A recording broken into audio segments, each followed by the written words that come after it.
In this video I'm going to show you how you can work with pie and donut charts while charting in Empower. You can insert a pie and donut charts by navigating the Empower Charts button right here. Now I'm going to insert a pie chart on this slide in order to show you some features corresponding to this chart type. While working with a pie chart, you have the possibility to use an in-chart legend that you can see right here. You can set this option in the Properties menu, right here, Show Legend, and then you have the possibility to click on In Chart. I could also switch the position, for example, to the right. Right here I can furthermore define the size of the pie in the area of the chart. So I could adjust this right here.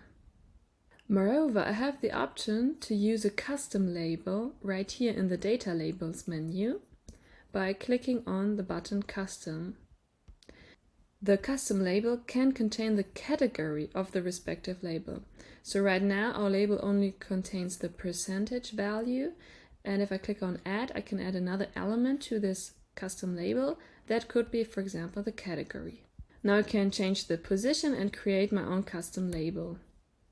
That could, for example, look like this, and if I click on OK, all my labels contain the category of the respective data point. And this allows me to see all the relevant information directly combined in the data label.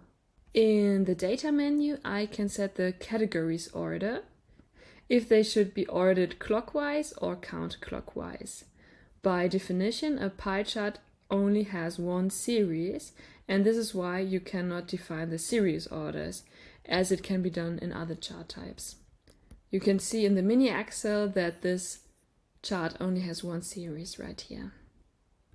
Note that we created separate videos on the different menus of the action bar above my chart, where you can find further information, for example on the Properties menu and the Data Labels menu.